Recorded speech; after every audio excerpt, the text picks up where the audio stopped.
Okay, by taking the safety-related elements of a job and giving them a numerical context, we can evaluate the future state of work even before it starts. Oh, you gotta go advance one. Oh, sorry guys. Rick Rick score. score. All right, that worked out really well. Yeah. Okay, all right. Struggle. All right. We were able to practice that immensely.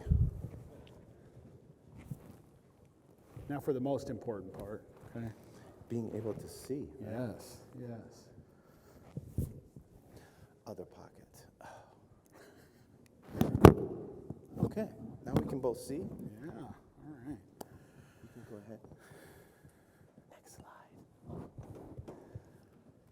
Ted Lasso. Let's go back a second. Apple TV. Has anybody ever heard of Apple TV? All right, that's good. Anybody have Apple TV? Now, keep your hands up there. If you haven't watched Ted Lasso and you have Apple TV, keep your hand up. So we have somebody a couple of people have Apple TV but have not watched Ted Lasso. Interesting. Okay, thank you. That's a quick little poll for us. Thank you. All right, so it gets us a little rolling. Everybody in the room, how many people before this moment right now have heard of Ted Lasso? Whew. All right. A lot of this wouldn't make too much sense. No, it's still going to make sense. We just decided to theme it with Ted Lasso, and I hope to draw that correlation for you. I'm James Newman. This is Kevin Goodwin. We're both from Lawrence Berkeley National Lab, and we're here to tell you about something we call Rick Score. But I wanted to give you the connection to Ted Lasso before we get into it. So for those of you who might not know, Ted Lasso was an American college football coach that got brought to England to coach in the Premier Soccer League, and he didn't know anything about coaching. So that's kind of is that fair? Those people who have seen the show, is that a quick premise, right? There's a lot of fun things, there's a lot of sweet things, there's a lot of emotion and things that you can learn, leadership stuff in there. 3 seasons just wrap up at the end of May. Big fan, went to go see Brett Goldstein, for whatever that's worth, for who knows who that is, and just been a huge fan of the show ever since it started. All right, so when the thought process for doing this Rick Score presentation came up, it was like, well, what are we going to do to get you to make sure you remember what it is we're doing here today? And I thought, well, I got a jacket. Where can we go from there? All right, so where we ended up going was Ted Lasso's character is somebody that believes, doesn't matter if you have the right background, doesn't matter who you are, he's trying to get the most out of his people, all right? And he even says multiple times in the story arc of the show that he doesn't care what the outcome is, and that really bothers a lot of people, that he doesn't care what the outcome is. And my direct linkage to this with human performance and thinking about it this way is, what are we paying attention to? We say it all the time that safety is not the absence of events, it's the presence of whatever it is we're doing to prevent that. Is that fair? Okay? So what he's doing is he's caring about the people, right at the people level. He's getting right into those relationships. He's getting right into that work that they do. We're going to start to show you how we've pieced apart some of the work that we do in a new way. So first, I want to start by talking about 4 terms. Hopefully you've heard these before, especially in the roles that you're in, but I want to really clarify what we're doing that's a little different than maybe what you've seen or what you've been doing. All right, so first we have this term, Rick Score. Real quick, I'll get it out of the way. We're going to mention it a few times. Risk, impact, and complexity. All right, we're going to give it a score. All right, so qualitative. What does qualitative mean, right? This is something that is describing characteristics of something. Qualitative data, I'm not going to say it's the opposite of quantitative data, but it is a different way of looking at data. All right, with that being said, how do you get qualitative data, right? So we have sometimes questionnaires that we fill out, interviews, observations, all these things can give you qualitative data. Looking for things, assessments, right? So, what about quantitative data, right? We're scoring something. We're giving it a number. Think black and white. Quantitative, very, very black and white. So when we think about indicators, they're probably going to fall into one of these two buckets, and I hope that that resonates with you. It's either going to be qualitative or quantitative. Along with that, we have these other terms, leading and lagging. And by the end of the next 30 to 40 minutes of your life, I hope I don't destroy the idea of what a useful indicator is for you. Because what I'm going to do is talk about what I believe, what Kevin believes, is a leading indicator, a true leading indicator, almost to the point where I don't know if there are any out there yet. All right, and we got a slide for that, so we'll get there. All right, so qualitative, quantitative, leading, and lagging. Hope you're on the same page so far. Let's move along. So behind every key performance indicator is the implication that whatever conditions we have now are going to influence the prediction for the future. If we keep doing what we're doing and not change anything, we're going to get more of what we've been getting. Seems logical, right? So if we're trending downwards, if we want to trend upwards, we have to have an intervention. That's kind of how this all works. What do we want? I was working for a transmission company, and we had a meeting on indicators, and somebody raised their hand. What do we use indicators for? I'm like, wow, we're asking that question at this meeting, at this level, so management can make data-driven decisions. Is that a fair, quick assessment of what we use KPIs for? Right? It's good. It should show you a picture. It should tell you a story of what the organization is doing if you have a nice suite of indicators. A lot of them are going to tell you if the things you've been doing are working, but how many are going to keep track of the things you're doing? All right? And I hope you have stories about these, and I would love to hear them, about leading indicators that are actually showing you how things are happening or how we think things are going to happen even before the work starts. That's some pretty cool predictions, right? So leading and lagging indicators, they are qualifiers that assess a business's current state and predict future conditions. So we got this leading and lagging thing, right? We want to be as accurate as we can about future projections. Obviously, if we were really good at this in sports, for example, we would never play the game, right? The idea is we still got to play the game, and at work it's the same way. We still got to play the game, right? But ideally, we want to influence that game as much as we can. A little scoreboard here. Anybody want to take a quick guess? Is a scoreboard a leading or a lagging indicator? Lagging, all right, thank you, right. So this idea of we're waiting for something to happen. When it happens, we count it. Boom, that's a lagging indicator. Are they useful? Absolutely. But do they get in front of something? Safety is not the absence of events, it's the presence of something. Are we even looking at that presence of something? That's where we're going. All right, so lagging indicators will offer your, some type of way to understand if you've accomplished your goals or not. Very important. Yes, we have to have them. They measure current production and performance that just happened. If you're not keeping track of that, then you're missing something, right? You should know what we've been up to. Maybe not where we're going, but at least what we've been up to. Right, so we say a leading indicator is dynamic but difficult to measure. A lagging indicator is easy to measure, but if you're going to try to change that performance, how are you going to do it? You got to really get thoughtful and get smart and get, we'll say, creative about that. All right, so leading indicators, I want us to think of these as inputs, right? Things that lead us to meet these goals, right? They're supposed to provide us some predictive insight into the future, give us an opportunity to influence that on a forward-thinking way.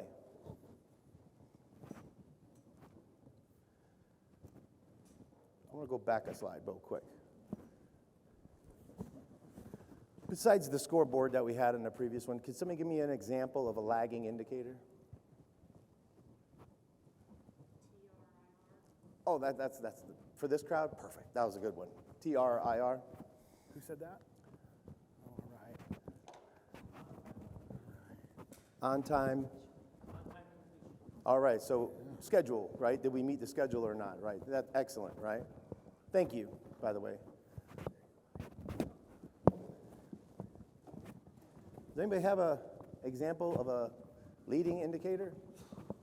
It's okay. Near misses. Oof. It's going to take that's a long conversation about whether that's leading or lagging. And I like where you're going with that because it's an input because the event hasn't happened yet. Who said that? Kevin needs to know. By the way, as long as I've looked at this, that's probably the best answer to that question. So thank you for that. Appreciate that. Bob.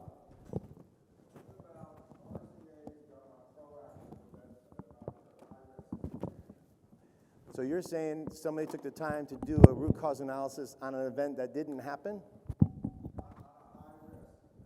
On a high-risk event that did happen.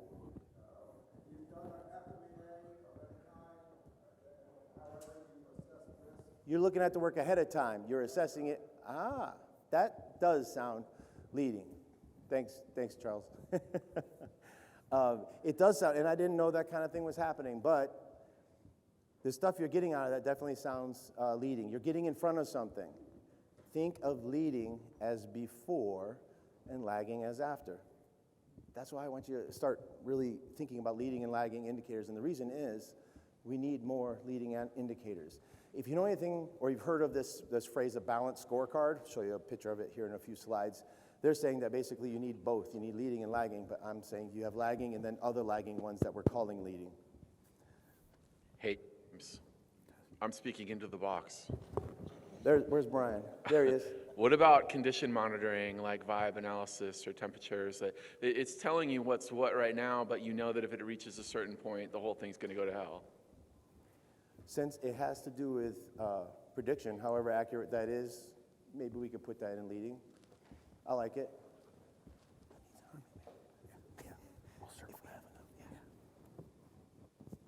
All right, so not that long ago, note the date. OSHA put an email out. Well, first they put this announcement, and then the email went out to a lot of safety professionals.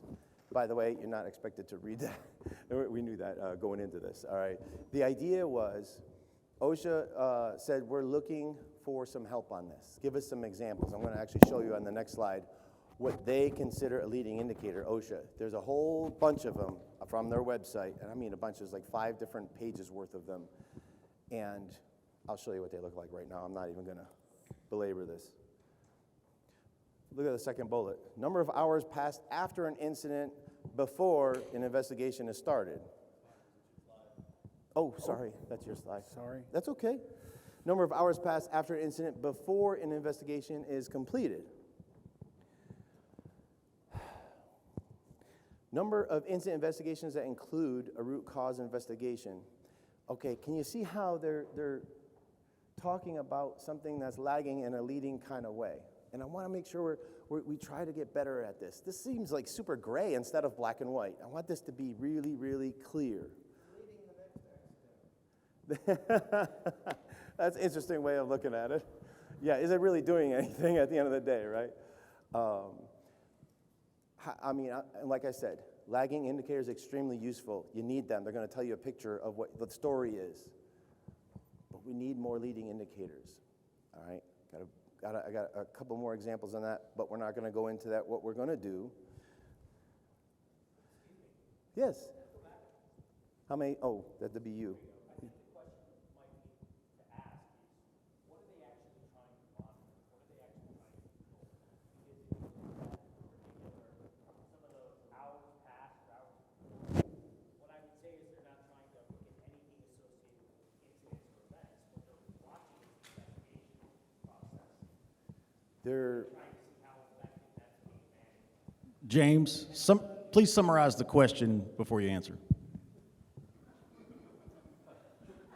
Well, I guess that means you have to understand the question, but just saying. What are they trying to control? Those measures are not, many of them have nothing to do with the incident. That's fair. I do encourage you to jump on the OSHA website. There's 5 pages of leading indicators, and they all are bundled under certain areas. This was one. Interesting. This was one of the areas. All right. So I don't remember. I didn't copy what the area was, but there's so many of them. I mean, when I looked at them for examples to use in this presentation, I was just like, this is a mess. And then to find out that OSHA just asked for help with this, it's all starting to make sense. It's depending on what's the story you want to tell. What do you want to get in front of before it happens? And I think with Rick Score, you're going to understand why all that stuff needs to change. It needs to get a little better. All right? Are you ready?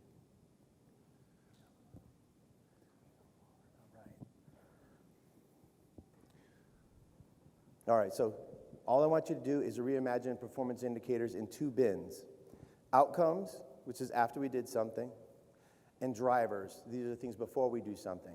But I want to switch it up a little bit because most of the time, these leading indicators, what people are calling leading indicators, or have been calling for quite some time now, they're all right. Quantitative is a new way to approach a leading indicator, and that's what we're going to be talking about here. Well, that's what we're doing today. Nope, yeah, All right. that's you. So current risk assessment methods in specifically construction, because that's where we've started this tool and Rick Score out with. They run the gamut. None of them are useless. They all do something. They all have, they all have values that are good. Things like, gut feel, likelihood severity risk analysis, things like control banding. I mean, there's hundreds of versions of that out there.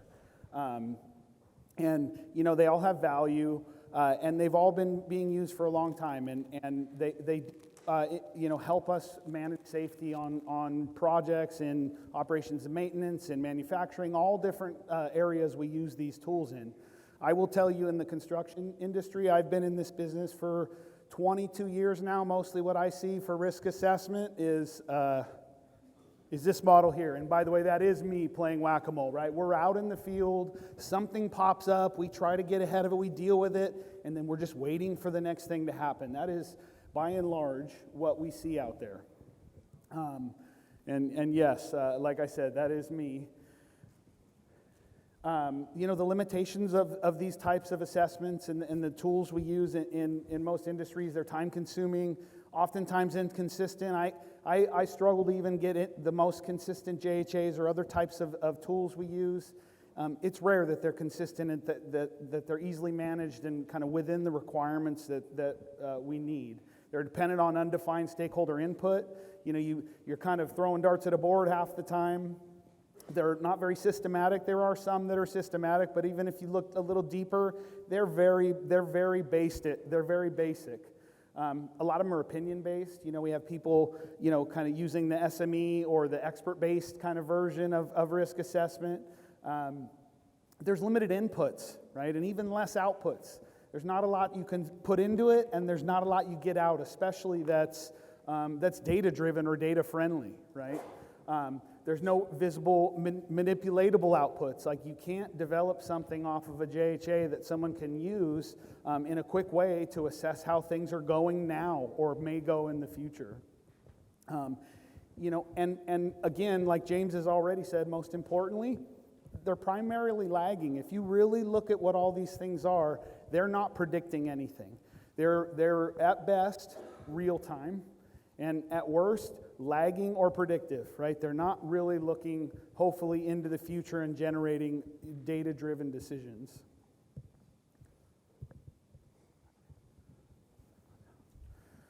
Why is there a need for new versions of risk assessment methods that have all these things we're talking about? Well, we really want to go, I'm not, like I said before, none of these are bad. They're all good ways to assess the work we perform. Oh, kind of switch this up there. We're really looking for black and white. We're looking for not qualitative, we're looking for quantitative ways to look at that information. Like I say, no pale pastels. We want a lot of black and white whenever possible. And again, the need for leading, not lagging. I think that it has much more consistency. It allows us to look at things we've never looked at before from a safety perspective, like contractor project load, a need for leveling of workloads, project management workload leveling, safety oversight, which is really somewhere where we started with this tool. It's kind of what got us started on it, was just trying to figure out, how to properly determine what a contractor needed for safety oversight for a given project, right? And primarily what we've used in the past is a dollar amount. Well, that's a $4 million project, we're going to require this. And so it just isn't really a really safety-minded way to look at things, and it's not data-driven at all.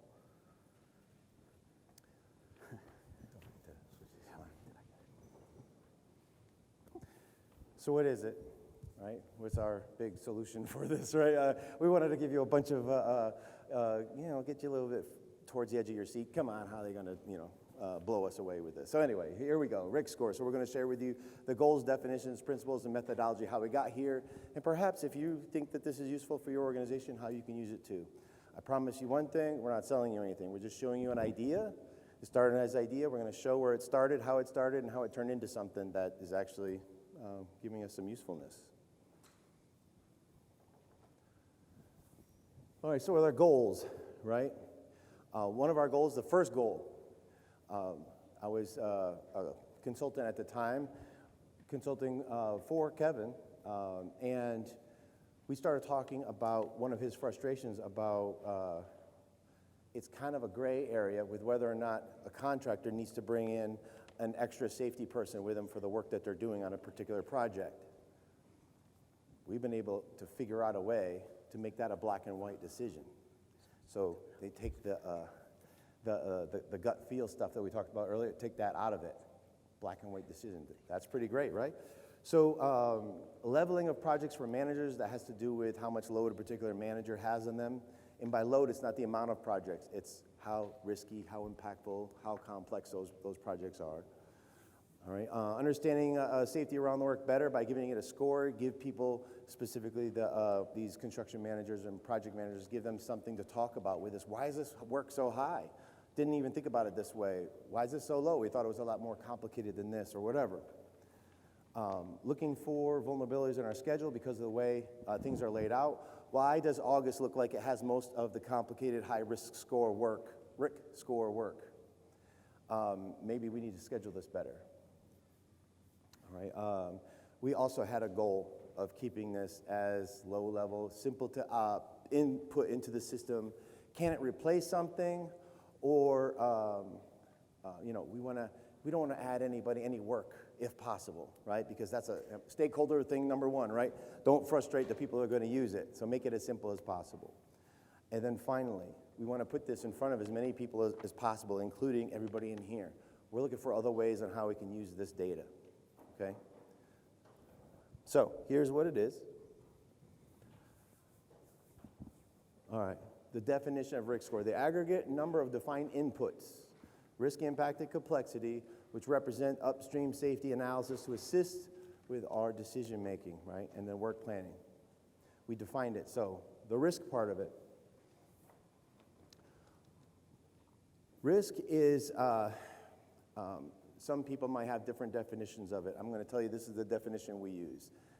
It's probably close to the one that you use, but the exposure level of potential negative effect to the people involved in the work, all right? You look back at risk, you might have something similar to that. You've probably seen risk models or use risk models. Would I call this a risk model if you asked me that? I don't know. I would say we were able to create a framework around work. And they say not all models can be used to do things, so maybe this isn't a model. But impact. And by the way, you see the little plus inside of the magnifying glass? That's meant to like zoom in on the work. What is the risk associated to the people doing the work? Pull back a little bit, that's the minus symbol. What is the impact of that work to people outside of the job or to the environment? Things not directly associated with the job but could be impacted by it. For example, if you're working on a substation and you trip something off, could that impact customers, right? So impact needs to be considered. Some risk models don't look at impact. Complexity, how difficult is this particular thing to do? So how challenging and complicated it is to organize and perform this work. What does that look like? What do you mean complicated? Well, multiple departments, different types of contractors. Do we have specialized equipment to do this? What does this look like? Do we need special qualifications? All of that feeds into this complexity part of it. All right, so risk, impact, and complexity. We want to make sure we give you those definitions before we get too much further.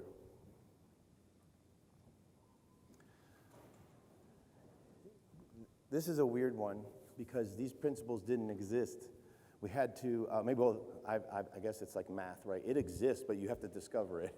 So that was kind of our journey on trying to discover what are the principles around this. And one of the principles that we don't have time to argue about it today, but I can see if you want to take this in email or however you want to do it, I would love that.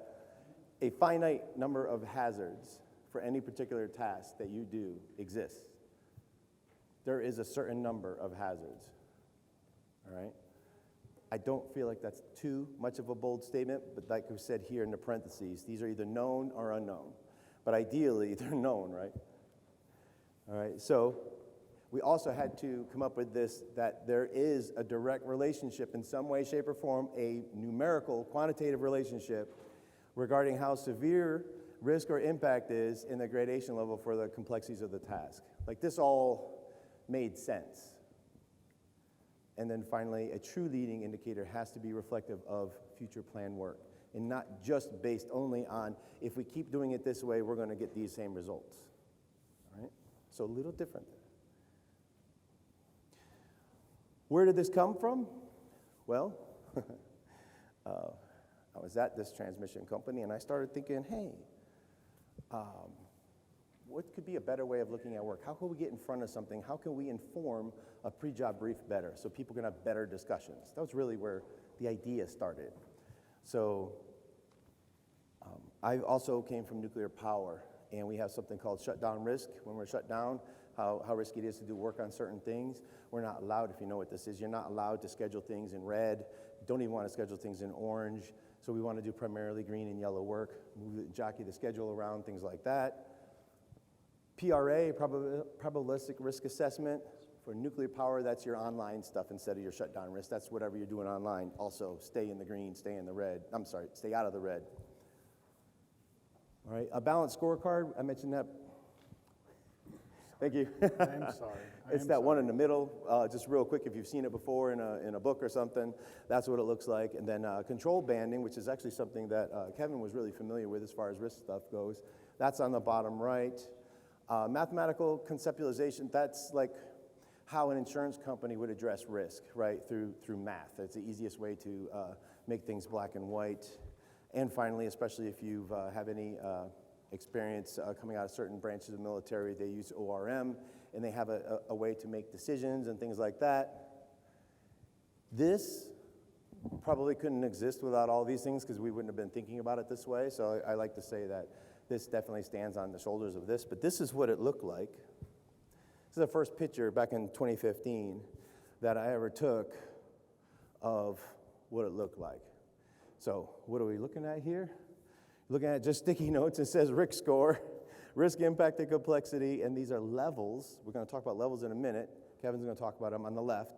0, 1, 2, 3, 4. On the very far right, those are the different jobs or the tasks, and the idea is to look at this in this way.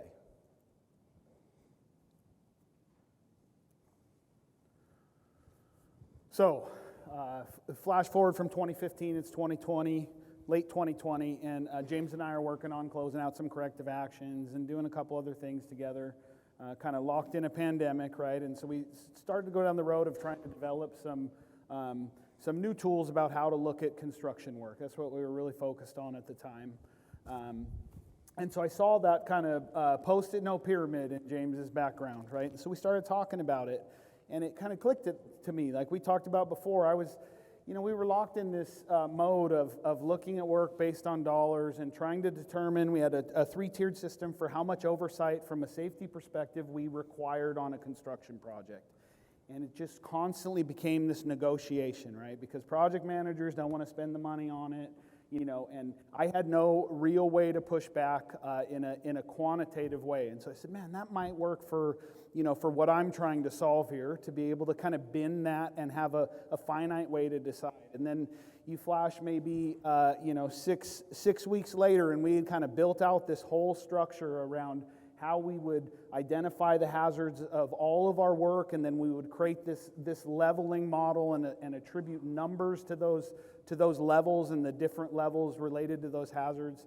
And it just kind of built from there. I mean, it really was this organic thing that James and I built together. So there was a secret sauce. It kind of developed over time. We identified, like I said before, identified the known hazards, established that gradation, and we established that gradation kind of through this yes-no branching questioning approach, and we built that over time, and we really ended up with this really great, simple, quick, easy way to evaluate the work. And so we thought how we could represent that is to go through a couple specific hazards, right? So fall protection was, is near and dear to my heart. I'm on the ANSI Z359 committee, so we're constantly talking about it and trying to develop new standards. So how we looked at construction, we follow a hierarchy when it comes to fall protection. So we decided the levels for fall protection were, we would start with engineering controls, right? Pretty standard stuff. I'm sure everybody in this room has those kinds of conversations. So if you're going to use guardrail, then that's the first level. If you're going to use fall restraint, right, we're not going to allow you to reach the hazard, then that's the second level. Fall arrest would be the third. And then a little different in fall protection, those administrative controls go on the end. So that we realize, okay, there's our 4 levels. Now how do we put numbers to those levels and decide what those numbers should be? Another example was mobile elevated work platforms, and I use this one because it doesn't have 4 levels, right? Each of these hazards is very unique about how you kind of create those levels. Mobile elevated work platform, maybe there's just 3 levels, right? Either you're using one or not.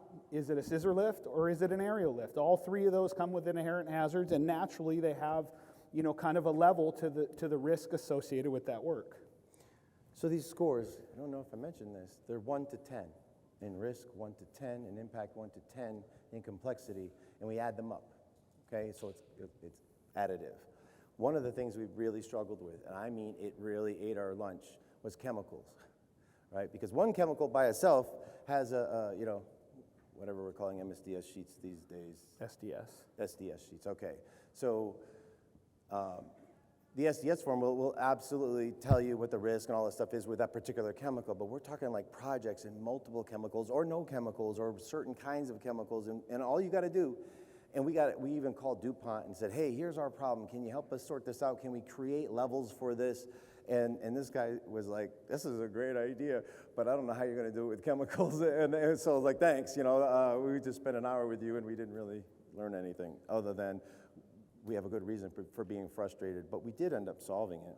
Yeah, what we learned was chemicals was a unique one that really was very specific to the project or to the location, right? You really had to look at the chemicals that were possibly going to be available, and then you had to create those levels based on that. We'll get into some specifics about those levels, but it essentially came down to, are you going to have chemicals? Do they have any hazardous constituents? Okay, then you're at the second level. Are any of those constituents highly hazardous chemicals? And then, you just create those 3 levels. And so that's just a window into how we created those levels and then establishing scores for each level. We will get into a little more detail of that here shortly. Okay. So key features. One thing we wanted to do is create leveling based on defined parameters, right? And we used, so for all of this work, we really used enterprise tools that already existed in our organization. We used resources we had available to us in our organization. So this wasn't some, bring in a consultant, help us design this system. We really just created organically over, not an extremely long amount of time. So we wanted to be able to create leveling based on defined parameters. That's where that branching and that questionnaire kind of concept came in. We wanted to be able to have risk ranking dashboards, a way to look at a dashboard and know right now on every project that we have current or in the future or even in the past, right, what the risks were on that project, and really be able to display those in a way that's easily digestible and has a great amount of information. Again, we wanted project-specific dashboards, but we also wanted, kind of resource dashboards that showed, okay, I have 10 project managers, we got 50 projects. I'll give them all 5 projects. Well, that's not real because every project is different, right? And so this gave us the ability to kind of compare apples and apples from a safety perspective, using more of a quantitative approach. So maybe, the RIC score on Joe's project is 350, and he has 7 projects that his total RIC score is only 250. So that approach doesn't really, it really helps us kind of define that in a different way. It also, again, helped us with that contractor EHS oversight problem of trying to determine what the appropriate oversight role is. A real big one, too, is defined hold point criteria. We found ourselves having incidents and then going, God, we should have just stopped and asked questions about whether we were ready and really, try to kind of have those critical task hold points. So if you have integrated project schedules, we can now look at what the highest, RIC score tasks on a project are and build them into our integrated project schedule and say, look, May 13th, we're starting electrical work. Why don't we put a hold point in there and we'll all stop, we'll all meet at the job site and talk about what we need to have, whether we have it, and then we can move forward. And so we're really building out those critical hold point criteria and how to use them. Why does it say price tool? Yeah, that's a great question. So we've talked a lot about RIC score, right? And RIC score and price tool, they're obviously interrelated. The price tool is the tool we use to do all the things I just described, right? RIC score is the model. The price tool is what we use to display that. What's it stand for? Price tool stands for Predictive Risk Impact and Complexity Evaluation Tool, right? So the idea is that you're really predicting what your future looks like from all those perspectives that I talked about. So applying the method. Really, we just identified all of our work processes. We developed, did I move forward? We're on video. There we go. Am I in the right one, guys? Why am I asking you, right? Yeah, Yes. you are. So we identified all the work processes on our projects. We developed scope and all applicable hazards associated with those projects. We developed scoring parameters around how we leveled and how we scored each one of those hazards. We developed an intake form, again, using Smartsheet, something we already use and knew how to use.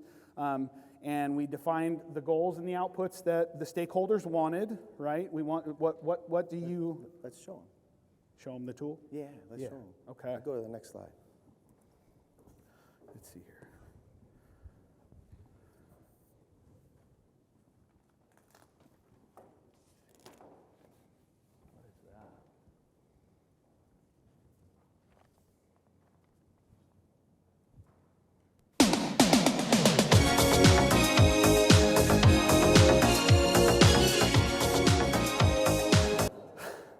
Apparently being rickrolled is You want to still a get thing back in to the 2020. fun. You need jobs to find you. I need Indeed. Thank you, James. I appreciate that. By the way, I guess Rick rolled, R-I-C rolled. See what I did there? And back to the presentation. Yeah. So I talked about the intake form, right? It's pretty simple. Project manager, again, we wanted to keep this simple as we could because project manager, I tell them I got something new for them. They go, I don't want anything new. I'm not interested, right? And so we developed this form. It's roughly 35 questions, I would say. It can be kind of plus or minus. And depending on your answers, it builds out more questions, right? You could end up with a total of 85 questions. We yet to have a project that had to answer all the questions, right? So you run through the form.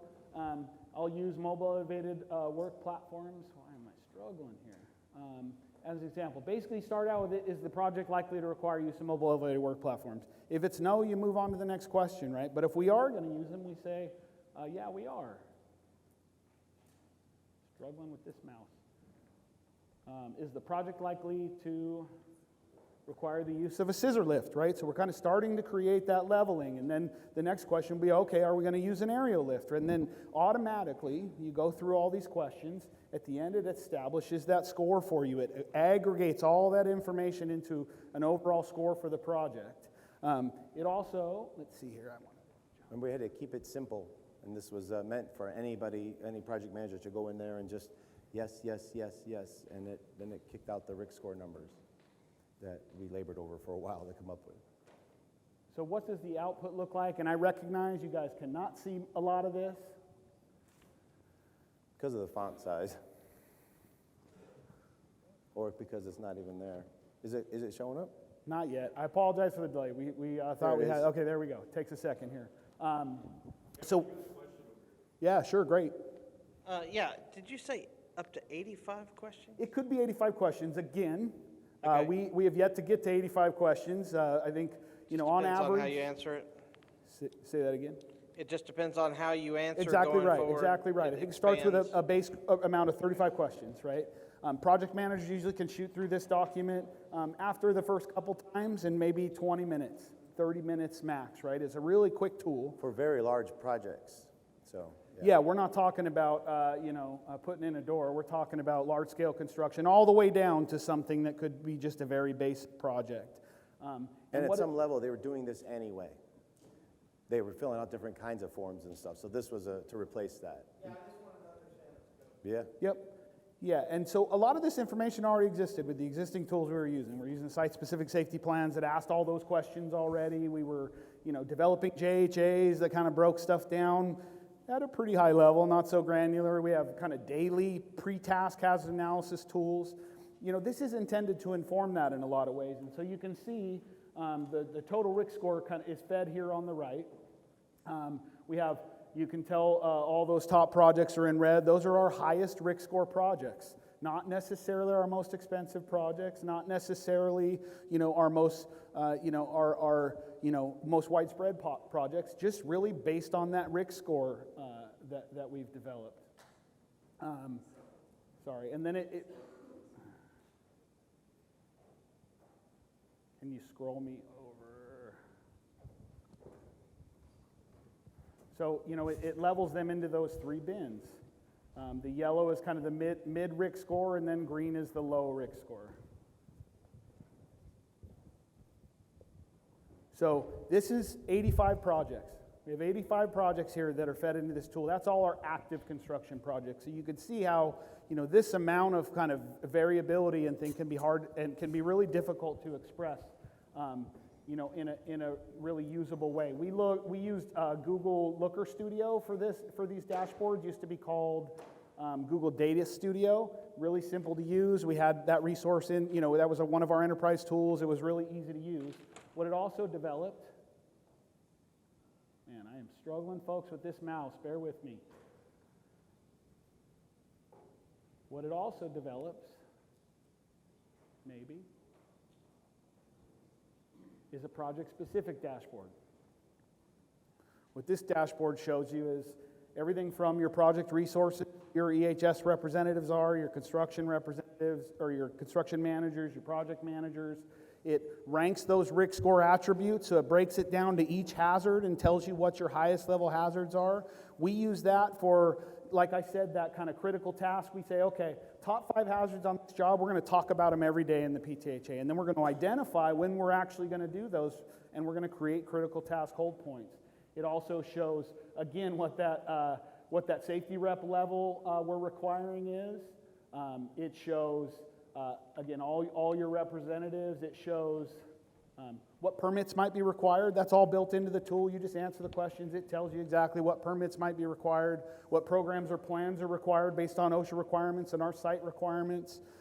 It shows you what subcontractor training is required by OSHA, not by us, but what OSHA tells them that should be required. So it's just a single kind of point solution for how that would how that plays out. All from answering yeses and nos. Yes, sir.